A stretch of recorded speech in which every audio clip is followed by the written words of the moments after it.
Hello বিজ্ঞানী, এই স্পিকারগুলোকে Bluetooth স্পিকারে কনভার্ট করার জন্য আমি একটা ভিডিও দিয়েছিলাম।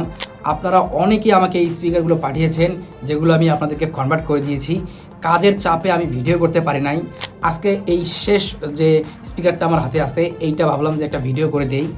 এই ব্লুটুথ মডিউলের মাধ্যমেই এই ধরনের স্পিকারগুলোকে ব্লুটুথে কনভার্ট করা হয়েছিল।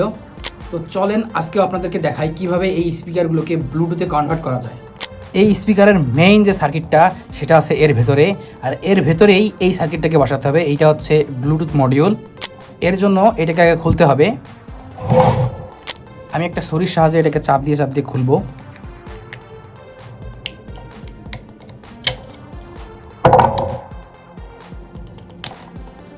এটা খুলে ফেললাম। এর ভেতরে একটু ময়লা আছে, এই ময়লাগুলো পরিষ্কার করে দিব। এখন দেখতে হবে এর ভেতরে যে জায়গা আছে, এই জায়গার ভেতরে এই সার্কিটটাকে বসানো যায় কিনা। এর মধ্যে আমি অনেক ধরনের স্পিকার পেয়েছিলাম, যেগুলোর সাইজ এক এক রকম ছিল। আমি এক একটার এক একভাবে আমি সার্কিট বসিয়েছি। এইটার যেহেতু আলাদা, তাই আমি রাখছি যে এইটা আপনাদেরকে দেখাবো এইটাতে কিভাবে সার্কিটটা বসানো যায়। এইটার সার্কিটটা এখানে ঠিকমতোই নিচে বসে। এই ক্যাপাসিটরটা আগে খুলে ফেলি, তারপরে দেখি যে আসলে বসানো যায় কিনা।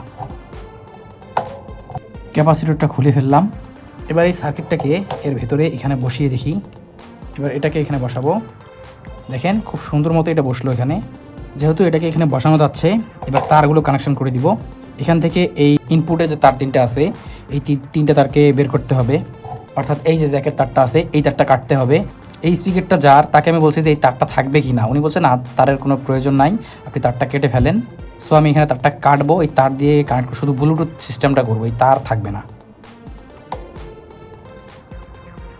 এখন এই তিনটা তারকে এই ব্লুটুথের যে এখানে তিনটা তারের জায়গা আছে, এখানে দেখেন যে আর, তারপর হচ্ছে জি, তারপর হচ্ছে এল, মানে রাইট, তারপর গ্রাউন্ড, তারপর লেফট। এই তিনটাতে এই তিনটা কানেক্ট করতে হবে। এখানেও মার্ক করে দেওয়া আছে যে এল, আর আছে গ্রাউন্ড। এই তিনটা আমি এখন কানেক্ট করে দেবো এখানে।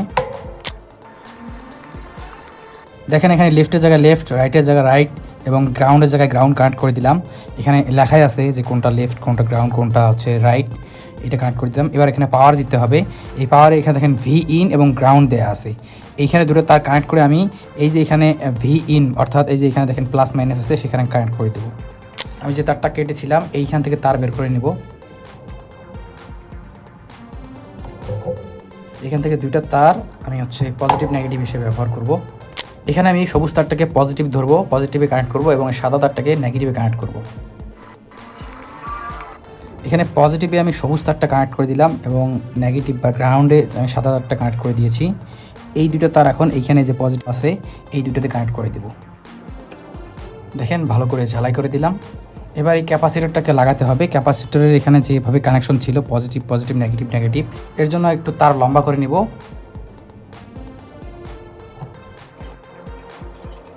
এখানেও আমি পজিটিভে সবুজ তার এবং নেগেটিভে সাদা তার কানেক্ট করে দিয়েছি। এই দুটো তার এখন আমি আবার এইখানে যেখানে পজিটিভ নেগেটিভ কানেকশন ছিল সেখানে কানেক্ট করে দিব। দেখেন ক্যাপাসিটরের যে জায়গা ছিল সেই জায়গায় আমি এটাকে বসিয়ে দিয়েছি। এখানে একটু তার লম্বা করে নেওয়া হয়েছে, কারণ এটা এই পজিশনে থাকবে না, আর একটা অন্য পজিশনে থাকবে। এবার এই সেটআপটাকে এখানে বসাতে হবে। এখানে সার্কিটটাকে বসিয়ে দেব। এখানে আমি বোথ সাইড টেপ ব্যবহার করব, তাহলে আমার জন্য সুবিধা হয়। এখানে টেপ ব্যবহার না করলেও চলবে, কারণ এটা যে জায়গায় বসবে এই জায়গায় এমনিতেই শক্ত হয়ে থাকবে। তারপর আমি সেফটির জন্য একটা দিলাম। দেখেন এটা এমনিতেই এখানে শক্ত হয়ে গেছে। এই ক্যাপাসিটরটা এই দিকে বসাবো, এইভাবে রাখবো এখানে। দেখেন এখানে ক্যাপাসিটর সহ সার্কিটটা সহ ভালো করে বসিয়ে দিলাম। তারগুলোকে একটু ম্যানেজ করে দিতে হবে ভালো করে। যে এখানে ক্যাপাসিটর আর এর নিচে হচ্ছে সার্কিট, আর তারগুলো এভাবে দিয়ে দিলাম। তারগুলো একটু চেক করতে হবে একটার উপরে যেন আরেকটা না লাগে। এখানে তারগুলো ভালোভাবে কানেকশন করছি যেহেতু। এবার এর উপরের এই অংশটা লাগিয়ে দেব। ওয়াও, একদম ঠিকঠাক মতো পারফেক্টলি বসে গেল। এবার এটাকে চেক করতে হবে, চেক করে দেখতে হবে ঠিকঠাক আছে কিনা। স্পিকারটা আমি চেক করে দেখলাম সব ঠিকঠাক, খুবই সুন্দর সাউন্ড। আমার এই একটাই ফোন আমার কাছে, যার কারণে আমি এটার চেক করার ভিডিওটা আমি দেখাতে পারলাম না, তবে এটা আসলে ভালো কাজ করে। তো বিজ্ঞানী চ্যানেলটাকে সাবস্ক্রাইব করবেন আর এই ভিডিওতে একটা লাইক করবেন। দেখা হচ্ছে পরবর্তী এক্সপেরিমেন্টে। সে পর্যন্ত ভালো থাকবেন, সুস্থ থাকবেন। আসসালামু আলাইকুম ওয়া রাহমাতুল্লাহ।